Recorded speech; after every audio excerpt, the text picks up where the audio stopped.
Torment, yeah. You want to know what torment was? Let's go ahead and start in prayer. Almighty Yahweh, great creator of the universe, we thank you so much for this Sukkot, this Feast of Tabernacles, that we can come and worship you in peace in a world where there is no peace. And we thank you so much for all the things that you do for us, our life, our health, our breath, everything. We know that you have created us and that we will one day see you, and we look forward to your kingdom when Israel will be restored to the land. And we thank you for this day. Please bless this message so that it could be helpful to others. And we thank you so much for everything you do, and we praise your name and your goodness. Amen. I started thinking about this speech about a month ago because I was on Pal Talk and I heard someone say, well, I'll correct you here, but I really don't want to judge you. And I started thinking about it and I said, is that really what our philosophy should be? Should we have the philosophy of the world where we say we shouldn't judge our neighbor? We shouldn't look at what they're doing and see whether it is the way it's right or wrong. So when I heard that, I started thinking, do we really, should we not discern what they're doing, whether it's right or wrong?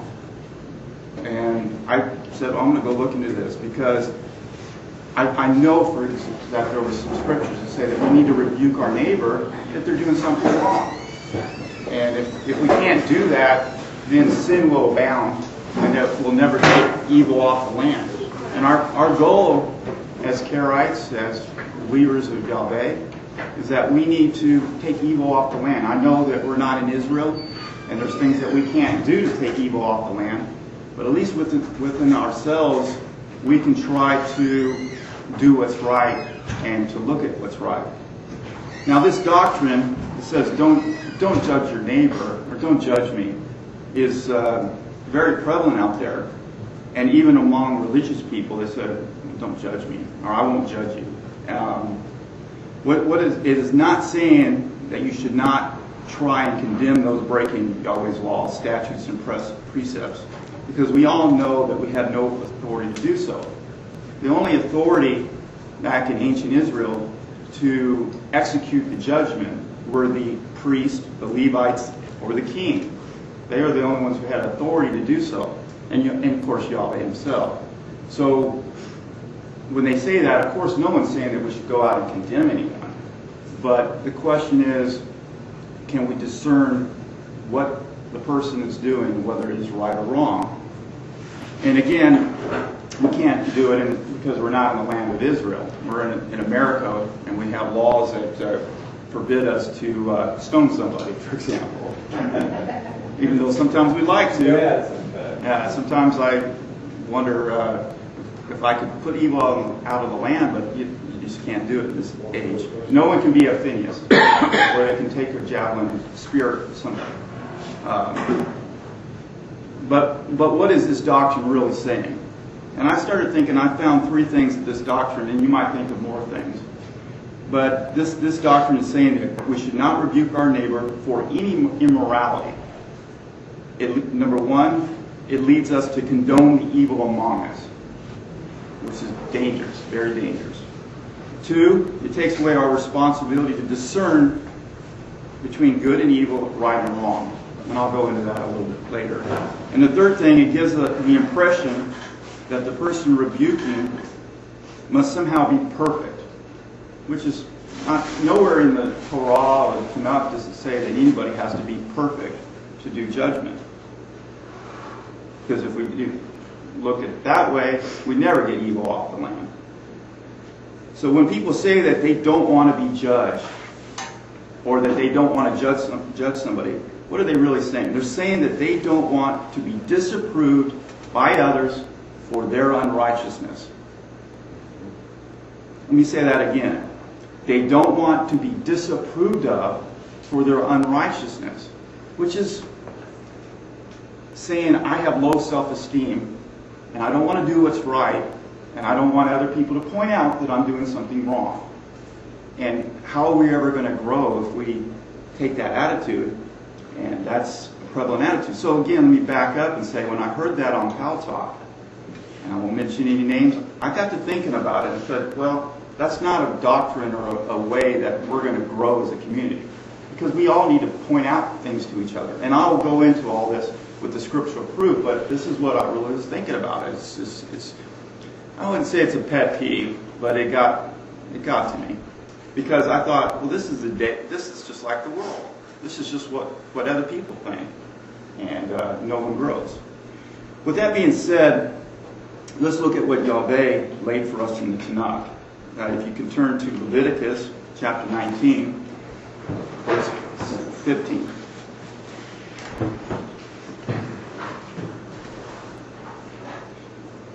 And there's a word for judgment. And let me just say, there's many words for judgment, and I'll go into a few of them. And if you do a study on judgment, judging and all that, we could be here for 4 or 5 hours or longer. Of course, we all want to go to the Alamo and do other things today, but we could really be studying this a long time. And this focus of the study is not upon every area of judgment, because obviously our main judge, who's Yahweh, will look at us and say whether we're doing right or wrong. And there's many things that I could point out on that. But I'm strictly focusing this discussion, this speech, on what our responsibility is. How can we apply this into our lives today? Because this is what's relevant. This book right here was written, thousands of years ago, and it's important that we apply it to our lives today because it was meant for us today. And in Leviticus 19, verse 15, it says, "You shall do no unrighteousness in judgment." Now that word for judgment is mishpat. That's mem, shin, pei, and tate. You'll find it on page 776 in the NEH, which is the New Englishman's Hebrew Concordance. And then, what page is it? Page number 776. And what's the number? Oh, yeah, that's right. Very important. 4941. That's the strongest number. And then in the Brown Driver Briggs, on page 606 and 1048, you'll find it there as well. And again, that's mishpat, which means judgment, justice, and ordinance. Okay, and a lot of times it's used in relation to Yahweh and us. But let me say that you shall do no unrighteousness in judgment. Thou shalt not respect the person of the poor, nor favor the person of the mighty, but in righteousness shalt thou judge. And again, that's the same word, mishpat, thy neighbor. Verse 16, thou shalt not go up and down as a talebearer among thy people, neither shalt thou stand idly by the blood of thy neighbor. I am Yahweh. Verse 17, thou shalt not hate thy brother in thy heart. Thou shalt surely rebuke thy neighbor and not bear sin because of him. And the word rebuke there is yakak. If I pronounced it right, it's yakak. It's yod, kaf, and heket. That's number 3198. And you'll find it on page 525 in the NEH. And you'll find it on page 406 in the BDB.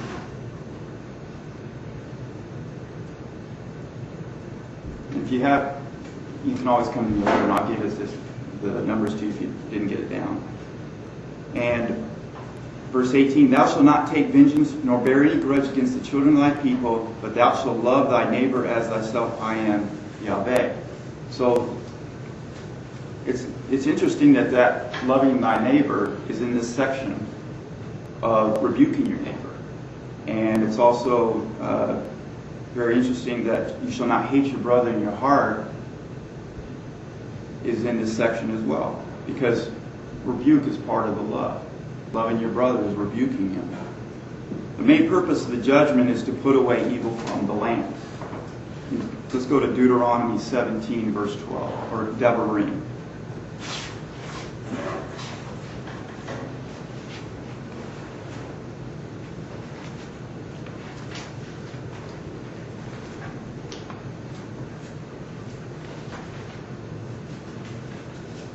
In Devarim 17, verse 12, it says, "And the man that doth presumptuously in not hearkening unto the priest that stands to minister there before Yahweh thy Elohim, or unto the judge, even that man shall die, and thou exterminate the evil from Israel." I think that's very important, whether that judgment or rebuke is coming from a priest or a fellow citizen. It is based on the law of Yahweh. Then it should be followed. Yahweh saw that judging one's neighbor and rebuking him when he had trespassed the law mercifully spared him from bearing guilt.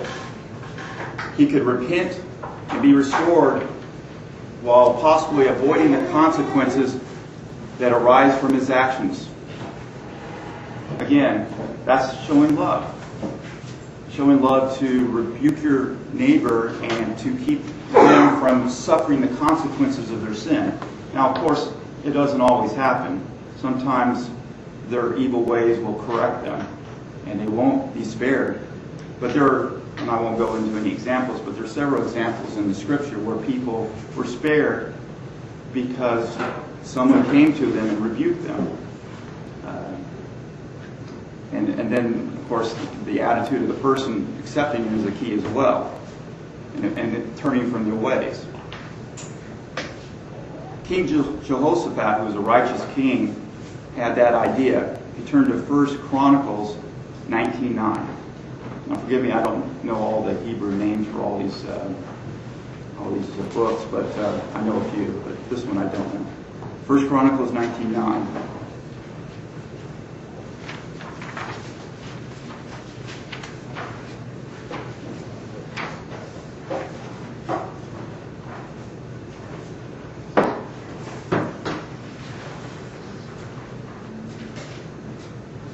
First Chronicles 19:9 says, and he, being King Jehoshaphat, charged him, saying, "Thus shall ye do in the fear of Yahweh, faithfully and with a whole heart. And whensoever any controversy shall come to you from your brethren that dwell in their cities, between blood and blood, between law and commandment, statutes and ordinances, you shall warn them that they be not guilty before Yahweh." And so wrath. Is that 1 Chronicles 19:9? I think it's 2 Chronicles. Okay, sorry.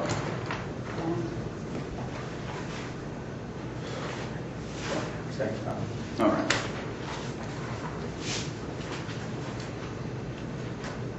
All right, everyone go to 2 Chronicles 19:9. All right, I'll read it again. And he, being King Jehoshaphat, charged him, saying, "Thus you shall do in the fear of Yahweh, faithfully and with a whole heart." Verse 10, "And whensoever any controversy shall come to you from your brethren that dwell in their cities, between blood and blood, between law and commandment, statutes and ordinances, you shall warn them that they be not guilty toward Yahweh. And so wrath come upon you and upon your brethren, thus shall you do, and you shall not be guilty." So again, this is showing love to your fellow Israelites, your fellow Karaites, that you warn them when you see things that are not quite right. Not condemning them, but rebuking them as love towards a brother, to help them to turn from their evil and be prosperous. Today we have no right to execute judgment because Yahweh has taken away that right. As I discussed earlier, we're not on the land and we don't have a king, priest, Levite. But it's important to consider the rebuking part. Here's some other references.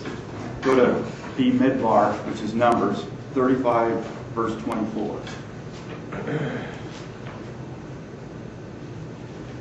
It'll take some time for everyone to get there.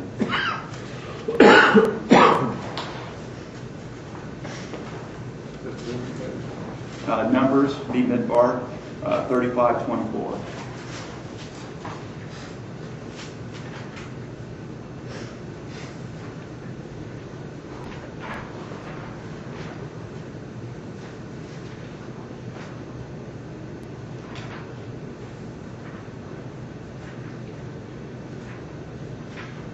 It says, then the congregation shall judge.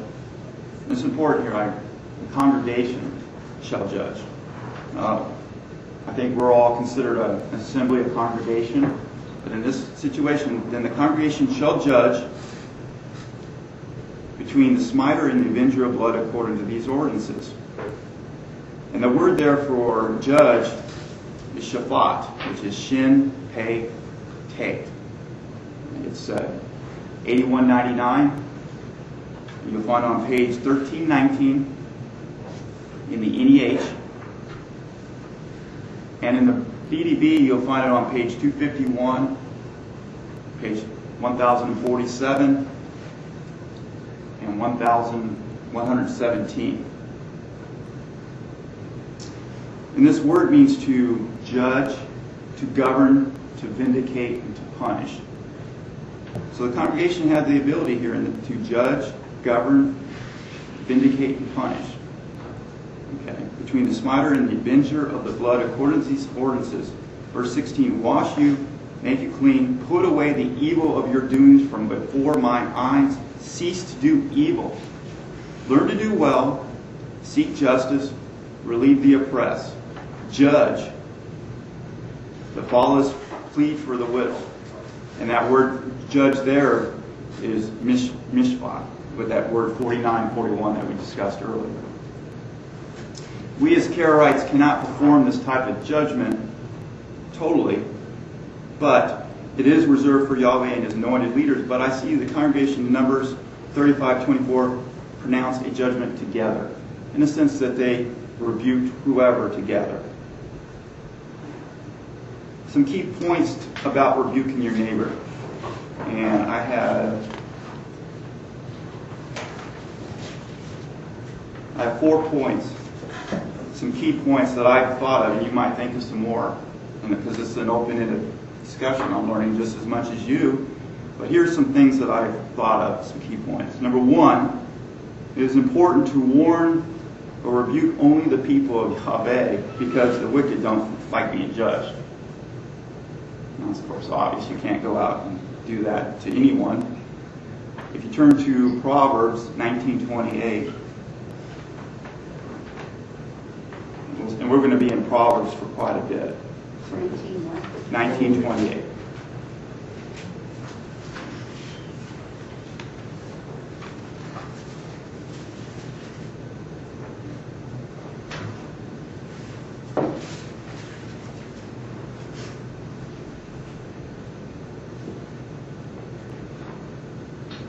Proverbs 19:28 says, an ungodly witness mocks at right. And that word right there is mishpat, 49:41. An ungodly witness mocks at right, and the mouth of the wicked devours iniquity.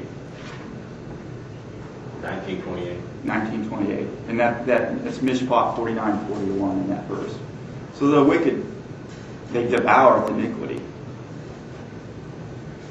In the King James Version, I like it a little bit better than this. It says, an ungodly witness scorns judgment, and the mouth of the wicked devours iniquity. If you turn a couple pages in Tanakh, on Proverbs 21:7, it says, the violence of the wicked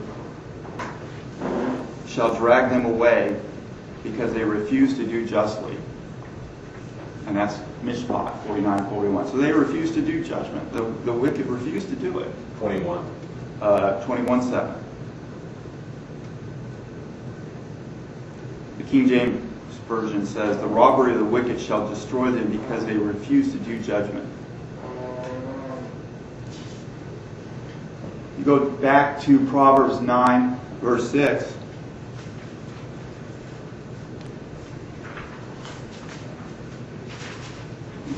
It says, forsake the foolish and live, and go in the way of understanding. Verse 7, he that reproveth a wicked man gets himself a blot. Excuse me. He that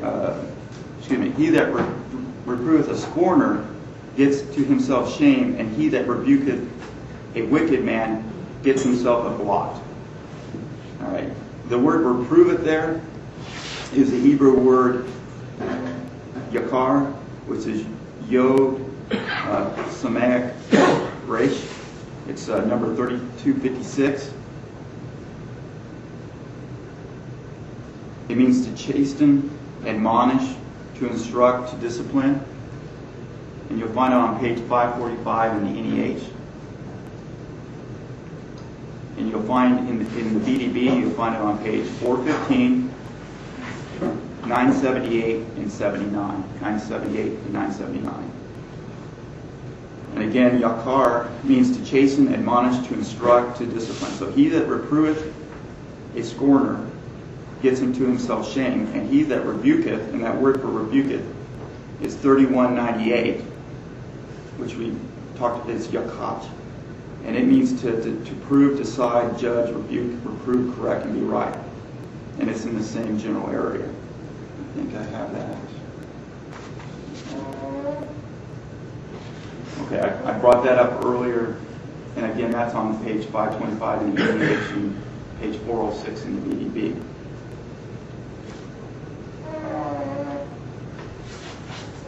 And that word rebuketh means to prove, decide, judge, rebuke, reprove, correct, and be right. So that he that rebuketh a wicked man gets himself a blot. Verse 8. Reprove, yakak, 3198, not a scorner, lest he hate thee. Rebuke a wise man, and he will love thee. So that 3198 is used twice in that verse. Yakak. I believe I'm pronouncing it right, yakak. And so, again, we want to be among the wise people that loves the correction. Verse 9, give instruction to a wise man, and he will be yet wiser. Teach a just man, and he will increase in learning. Is this all chapter 9? All chapter 9. Yeah. 9, 6 through 9. And go to Proverbs 19:25.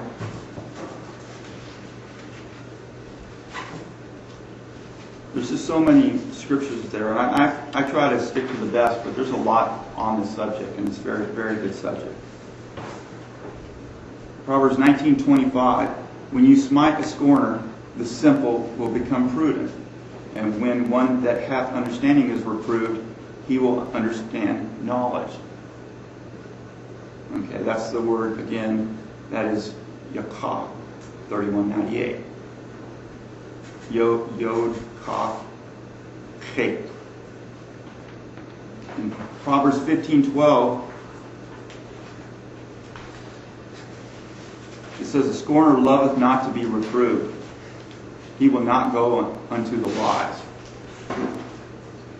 That's again, yakah. Proverbs 25:12 says, an earring of gold, and an ornament of fine gold, so is a wise reprover upon an obedient ear.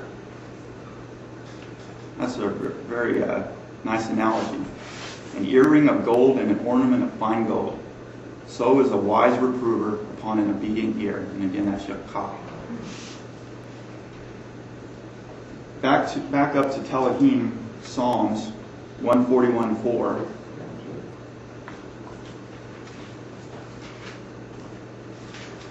Or I guess in the Tanakh it would be before the Proverbs. Yes.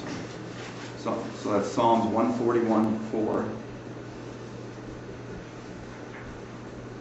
It says, incline not thy heart to any evil thing, to be occupied in the deeds of wickedness with men that work iniquity. And let me not eat of their dainties. Verse 5, let the righteous smite me in kindness, and correct me spoil so choice let not my head refuse. For still is my prayer because of their wickedness. Again, that's yakah. So that word 3198, yakad, is very important, and that's the key Hebrew word in this study because it's rebuke. So it could be correct, rebuke, discipline, judge, reprove. It's used. There's many words used for that Hebrew word. Okay, that's the first point. The first point is, of course, not to correct the people out in the world. The second point, number 2, nowhere does the law stipulate that a person has to be sinless in order to rebuke, reprove, or judge one's neighbor. Contrary to any other religion out there that does not say that the person who corrects them has to be free of sin. And, if we do that, we'll never get evil off the land. Because that's the whole purpose of rebuke, is to put evil off the land. We don't have to worry about... We want to do what's right, but we want to put evil off the land and correct. Number 3, in order to properly reprove or judge, you have to have the ability to discern between good and evil. So you have to be knowledgeable of what is right and wrong. You have to know the foundation of what's in the Torah and the Tanakh. Be grounded in the Scriptures so that, because if you don't know what you're talking about and you reprove somebody, then you're probably seriously acting as an improper judge. And I don't see any fallacies there, but because you might be corrected back. But again, it's important to be grounded and know what you're talking about if you reprove somebody.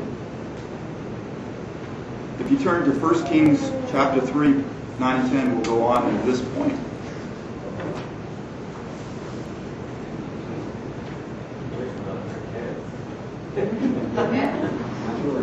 1 Kings chapter 3, 9 through 10. What did I say?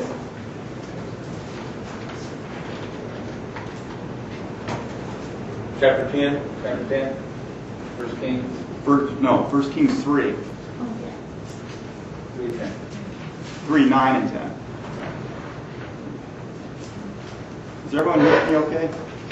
Yeah. But here in this, I asked Julie about okay. the tent was closed. They didn't close it yesterday. Okay. I'm worried. They had the door open today, and I'm thinking, oh no, everything's going to be wet. Is it closed, Julie? Yes. Okay, we're all good. We're all just stressing for you. I will find it. All right, 1 Kings chapter 3, verses 9 and 10. All right. Give thy servant therefore an understanding heart to judge. That's 8198. 8199. That's Shaphat, that word we discussed earlier, which is Shin, He, Tate. So, give thy servant an understanding heart to judge thy people, that I might discern between good and evil. For who is able to judge this thy people? And the speech pleased Yahweh that Solomon had asked this thing. What was important here is that Solomon wanted this. He wanted to be able to discern between good and evil. And that's how, and because he could discern between good and evil, he was able to make a righteous judgment when it came to those two women and the story of them thinking one of them had the child and one of them didn't, and then Solomon made the correct decision to say, well, let's cut it in 2 pieces and give each of you a half. And of course, the real mother did not want that, and so because he was able to discern between good and evil, he could be a good judge of these things. And that word discern is 995, which is beam, which is Daleth, Yod, final noon. What was the number for discernment? I'm sorry? What was the number for the... 995.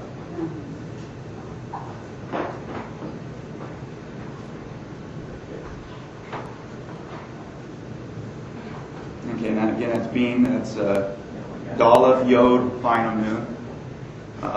And it means to discern, understand, and consider. And it's on page 212 in the NEH. and page 106 in the BDB.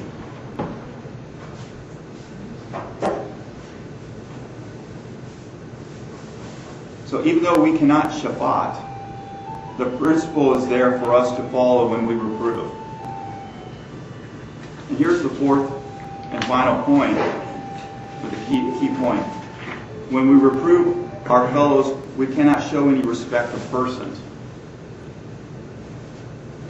Go to Psalms 58:1, please.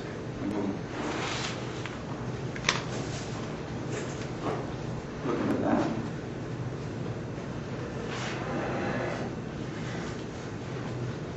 What was that chapter? Psalms 58:1. I guess that's Telahim.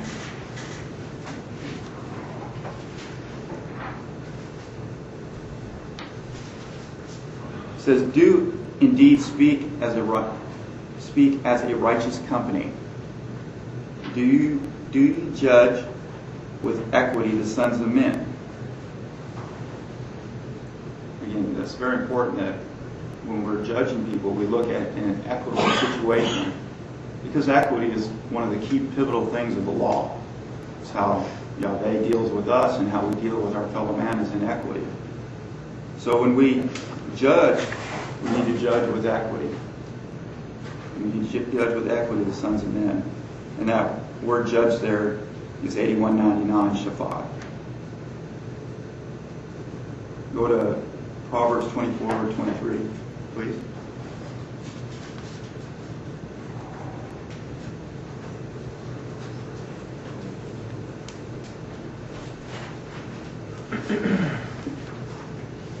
And in 24:23 it says, "These things also belong to the wise. It is not good to have respect of persons in judgment."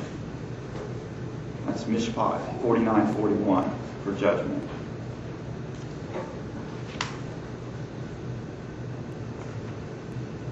And then we read this verse earlier in Leviticus 19:15. It says, "You shall not do unrighteousness in judgment. Thou shalt not respect the person of the poor, nor favor the person of the mighty. But in righteousness shalt thou judge thy neighbor." Which is kind of a summation of all the points that I've made, because you need to be able to discern between good and evil. You need to judge those that are right, and you shall show no favor, whether they're mighty or whether they're poor. You shall judge with equity.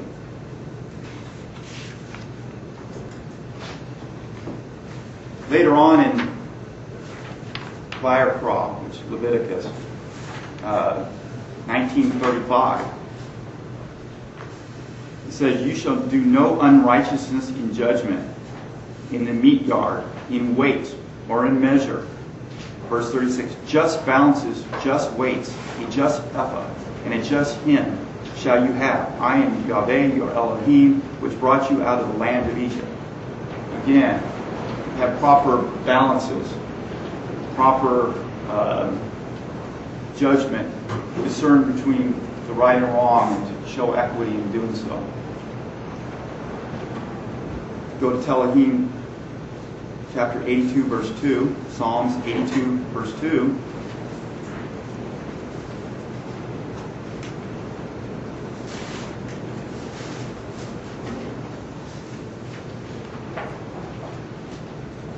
It says a very important thing here. It says, "How long will you judge, Shaphat 8199, unjustly, and respect the persons of the wicked, Selah?" And What that's was this song? Psalms 82, verse 2. 82? 82, Oh, verse 2. sorry. So that's a good question. How long will we judge unjustly and respect the persons of the wicked, Selah? I deal a lot in my business with judges. And everything is done with a bribe and money under the table. Of course, I work in New Orleans, which is the king of that. But really, in order to be a proper judge, you can't do that. You have to not show respect for the mighty, for the rich. And that way, we can put evil off the land. I found some examples in reproving your brethren. And these are two things, and we can discuss this after the study because it's really open-ended. These are just two areas that I've dealt with rebuke. One is health or food issues. I find that the hardest thing for people to hear outside of that you have a different religion or you have different ideas in politics is that the third thing that people will fight over is food and what the proper way to eat. People don't want to be reproved when the fact that you say that they're eating too much white sugar, too much white flour, too much colors that are really not food, too many hydrogenated oils, MSG. People don't want to hear that because it's like a sacred cow. But yet, it's Yahweh, when He created us, didn't really want us to eat foods that were not the way He intended. He did not want us to take the wheat kernel and take off the bran and the germ and leave us with the endosperm, which is 2% of what's left, and it's all the sugar and the calories, because all it does is make us fat, have diabetes, and all that. That's going against creation. What's that? And I'm just saying, it's an issue that people don't want to hear, but yet if we want to go based upon the laws of health, it's an area that we should consider. But again, each person looks at it differently, but it's an important thing that I've dealt with in a correction in that way. We all want to be healthy and strong, a vibrant nation. And the second issue that I've seen, where Jody has corrected me, is looking upon evil. And if you turn to Isaiah chapter 33, verse 15, you'll see what I'm talking about. 33:15. Chapter 33, verse 15.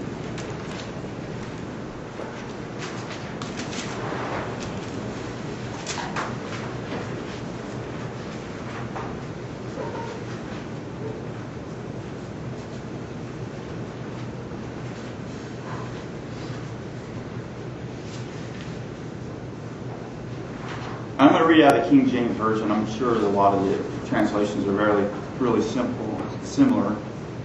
It says, "He that walketh righteously, or in righteousness, and speaks uprightly, he that despises the gain of oppressions, that shakes his hands from holding of bribes, that stops his ears from hearing of blood," and that's an important thing too, hearing of blood, hearing of things that are evil, "and shuts his eyes from seeing evil." And she pointed the scripture out to me because I enjoy certain types of movies. One of them was Lord of the Rings, and I enjoy it because there's no sex, violence, or anything improper. But she pointed out to me that the creatures in there are evil looking, and she said your eyes are looking upon evil, whether there's no. The storyline. Yeah, the story has evil, and Beyond the creatures are kind of irrelevant. The storyline. So the thing, I didn't bring my trowel. But she got me thinking about this because there's a lot of movies out there that you look at and you say, okay, it's a good story in the end. The Hobbit throws the ring in the fire and they all live happily ever after. But there's a lot of evil in that movie. There's sorcerers and stuff like that. And even though it's supposedly a Christian book, it's got a lot of evil. The Lion, the Witch, and the Wardrobe in the series of Narnia. Desensitized, they want more. Yeah, you're desensitized. And so she reproved me on that, and I had to think about it. There's things that you shouldn't look upon that are evil. Things on the radio, things on television. I'm not sitting here saying each of us needs to look at this for this scripture. Okay? She reproved me on that. But I had to take thought of, I'm sure we can think of other things, Steven Seagal movies or anything like that. I mean, there's a lot of movies out there that are very entertaining, but yet, do they cross the line of this verse? And then if you look at Psalms 119, verse 37, David said something in the longest chapter of the whole Tanakh. Psalms 119, verse 37. 37.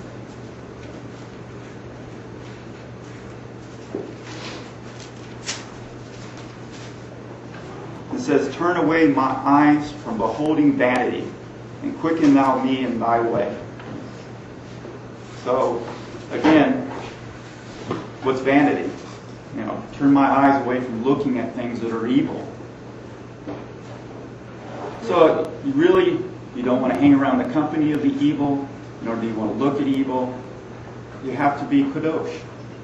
You have to be set apart, as Sam pointed out yesterday to me. And in every way we can, we try to be set apart. And I had to really think about Jody's correction of me. She rebuked me well, and I have to look at putting a lot of stuff on eBay.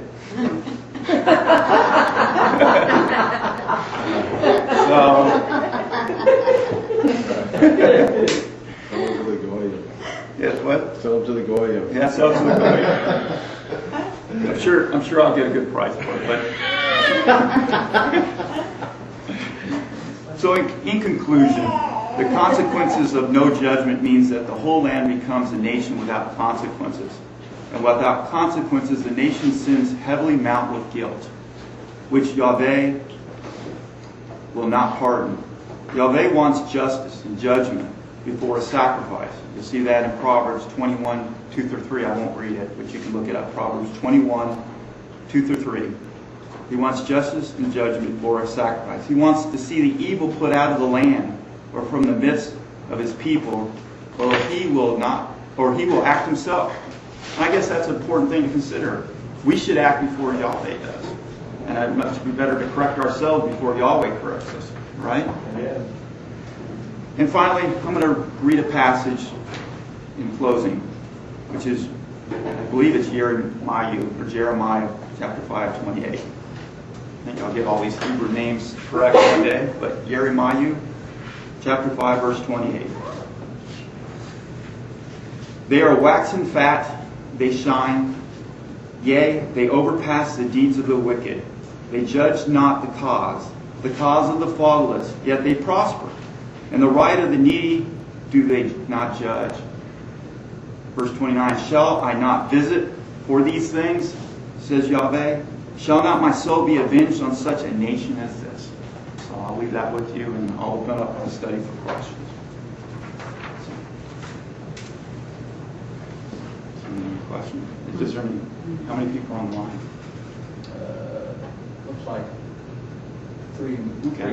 including Julie. And by the way, I think everyone's figured out I'm not you, y'all, right? Just grab it. Show it. You all right? And you must be Torah man, right? Oops, we're all there. Yes. Okay, guys, don't you think we just have a little bit of an internet addiction here? We don't even have a minion. Just a little too much? That's pretty self-explanatory. Oh, okay. That was a great one. Yes, I think Jack did a really good job on it. Go fast. Yeah, I think one area that a lot of us get into trouble in is that, and you see this in churches and organizations where somebody rebukes somebody of something, but it's really not something that's in the law. They either add to the law or they delete from it, and then they go and they rebuke. It's like the only rebuke that's really sanctioned by Scripture is that which violates Torah. It's not, as back in my church days, wearing jewelry. It's not having your fingernails painted, or, it's for something that clearly violates Torah. It's something you're starting to go down the wrong path, and here's a friend that says, hey, consider this. If you keep doing this, this is what's going to happen. Because the Torah is supposed to be the statutes of life. And if you're doing something that violates those statutes of life, you're not gonna have life. I think the most thing was so profound was he pointed out that if you aren't perfect, then therefore you have no right to tell anybody else they did anything wrong. You know, I wish people would say, well, I might be a dog, but you're a rat. You know? I mean, that is so, because it shut everybody up. You know, that's like the general attitude of the nation is, well, you know, I wasn't exactly a saint, so I just better keep my mouth shut. And I'll tell you something else. Where does it say, let he who has not sinned cast the first stone? Twist the blade, okay? I'm twisting the blade here, but that's what it says, and it's in red too. People are thankful for the first stone. That's what it is. And that's it. This whole thing contradicts Luke 6, Matthew 7, and John 8. Because that's where it says in the gospel, in red, don't you dare judge anybody, especially if you're not perfect. So, that is a departure from Tanakh. I think we also have to look too is at when it's talking about judging and rebuking. One of the things, and you brought it up, Jack, is that it is to remove the evil from the land. Yeah. And the evil is that which we do, which is bad, harmful, and then we need to remove that. And so it is tied back to the law. And you need to, you know, keep Torah, and when we rebuke people, we need to show them where what they're doing is wrong. I mean, it's like with Isaiah 56. You know, you don't just say, hey, look at him, and you're pointing the finger at him and say, look, you're doing wrong. What you do is you go back to him and say, show him and say, you take the yoke of wickedness off their shoulders. Yeah. That's what you're doing. You're taking the yoke of wickedness, because when they take upon themselves to break the law, they put upon themselves a yoke which follows them. That's the iniquity that they have. And if they continue to carry that until someone releases them from it by showing them. That's one of the problems that happened to Israel, was that no one was judging anybody. They were going up to these high hilltops. They were sacrificing animals. They were burning incense. They were putting up Ashtoreth poles. They were doing all these things. And every king, only 2 kings actually out of the whole history of Israel actually went out and tore them down. And that was Yashayahu or Josiah, and the other one was Hezekiah. Were the only 2 kings that went out and tore those down and said, you're not going to worship there, you're going to come down to the temple and worship properly.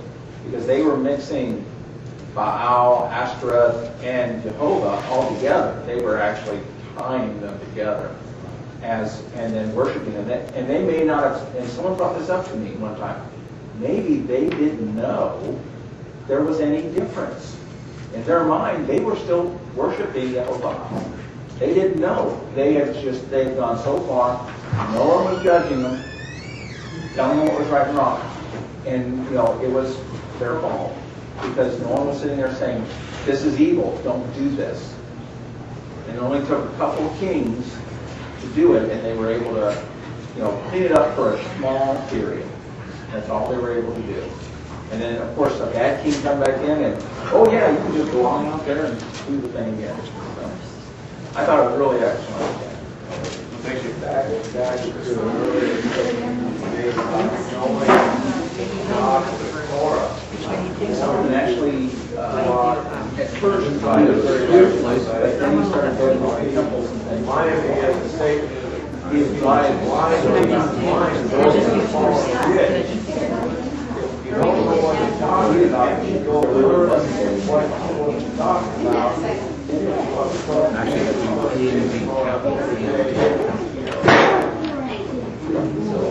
Yeah, that's what it is taken. You like the blind leading the blind and you didn't know more. Exactly. That's why I thought it was important to say that Solomon, hopefully all of us can try to attain the wisdom of Solomon. He wanted to discern between good and evil. And if we get to where we understand this book completely, we can then make proper assessments on discerning. And that's what I don't like about in the world, because they don't even want you to discern what's good and bad. They just want you to just let it happen. Let the homosexuality happen. Let the perversions abound, where we just never stop, and it just gets worse and worse and worse. And every nation that's done that has collapsed in history. Ended up in destruction. And in destructions. And as Ivan said earlier, the important point is, I think it's in Jeremiah, Yahweh said that he would let our own ways correct us. Okay? And a lot of times, that's what he's doing with this nation. He's letting our own ways correct us. And it would be important for us to stop the sinning, whether through our own actions or somebody pointing it out, before it just abounds further. So. Kind of what I said a little bit ago about the people not understanding. If there's no one there to correct them, to show them the error of their way, you know, as I was talking this morning, I used the example of these people who teach their children that the Holocaust never happened. It's a lie. Is it the kids' fault that they believe their parents? And unless somebody comes and shows them the evidence and the proof that it's not a lie, then they're going to go through life believing that all these people are just they're deceived. Oh, that's I think what it says when it says we've inherited lies. Yeah, that's in Isaiah. Right. And the other point you brought up was about the blood and stuff there.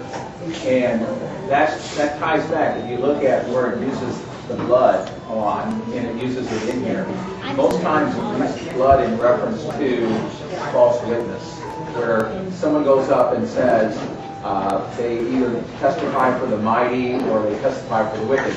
Actually, one verse was really good that you quoted, and then I extended it, because the very next verse actually added to it. Let me see if Proverbs 24:23.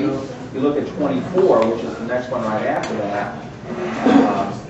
You look at that one, it actually says, let's see if I can find it here. Proverbs 24:23 was the one that you quoted. Right.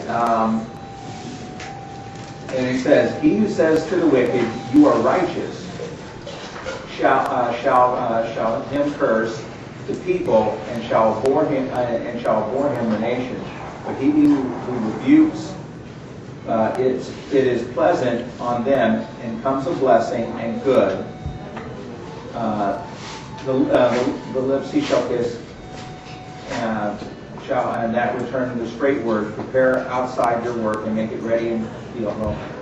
Anyway, that part where it talks about, they tell the righteous or the wicked, "You are righteous." So what they're doing is they're twisting. They're actually twisting what is good and what is bad. They're saying whatever is bad is good and whatever good is bad. And that's essentially what they're doing. They're doing a false witnessing.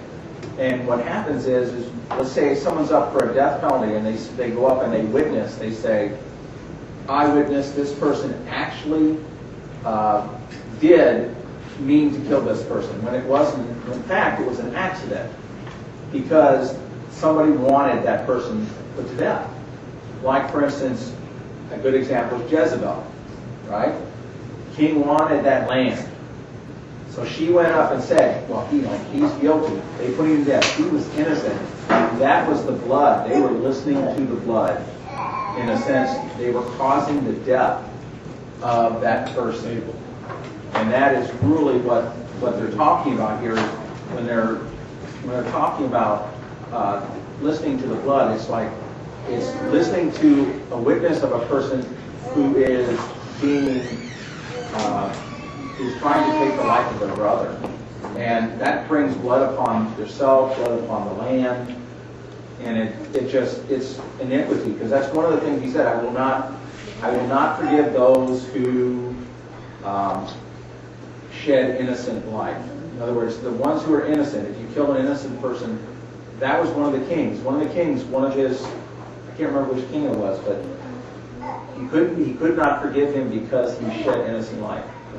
Shed innocent life accidentally on purpose. On purpose. Okay, that's good. There's no purpose. On purpose.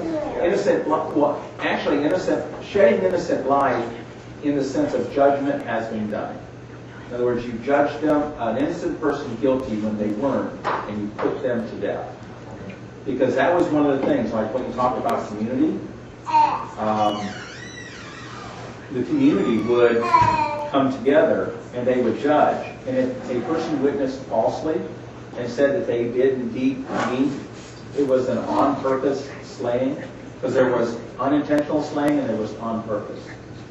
And so if by saying it was on purpose, it essentially, the community would judge against the person.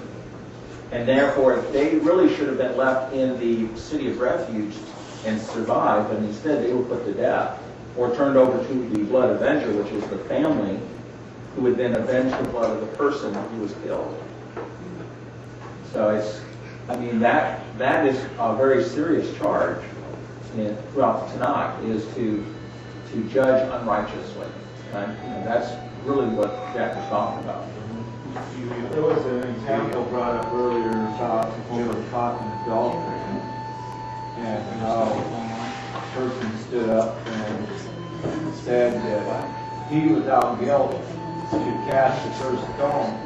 My question is, where in the Tanakh or the Torah does it say that when two people are caught in adultery, it's just the woman that is stoned? I thought both parties were stoned, and the man was not brought forward, and this was an unjust act, just stoning a woman who was both caught in the act of adultery. And tying on what Eileen was saying, this was an unjust act, trying to just blame the woman for something that she was a part of. You don't commit adultery with yourself. That's true. Leviticus 20, verse 10. If a man commits adultery with another man's wife, with the wife of his neighbor, both the adulterer and the adulteress must be put to death. Yeah. So, if I'm trying to figure out exactly, if a woman is not betrothed and she is forced against her will, the man is forced to marry her, and he's not allowed to divorce her. Right. But I'm trying to think of when. Married, if she's not betrothed and he has sex with her, Right, but forces her actually. by force, Yeah. then He's not stoned, he's not put in jail, nothing. He just has to marry her, she has to marry him. But the father can object. The father can object. But the other part is if it depends on what happened with the betrothed woman. There were two cases. One was in the city and one was in the country. Right. The one in the city, if she did not cry out, they were both put to death. Right. Because even by betrothal, consented. she was attached to him. The only thing lacking was the actual consummation of the marriage. And then the one in the country it was assumed that she did cry out, but no one was there to hear her. So in that case alone, was she saved and the man was saved. The man was put to death by stoning. Right. Yeah, I think maybe the thing you're thinking about is when a man accuses his wife of not being a virgin, and then they are not able to provide proof.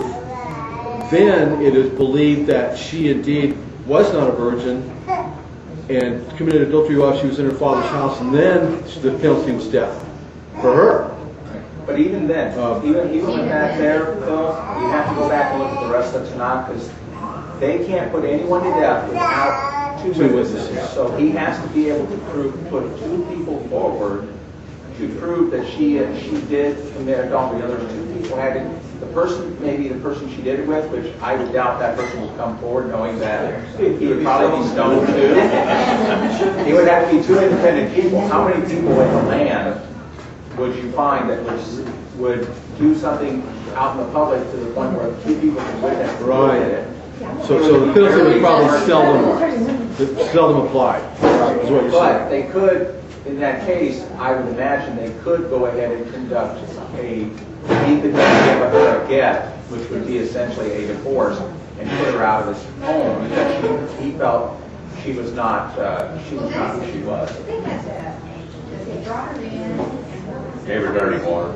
Yeah. And that's the thing of jealousy. That's once they're married and the husband has no proof. I thought that was adultery. Well, it is adultery, but that's where the husband has no proof, but he feels that she has been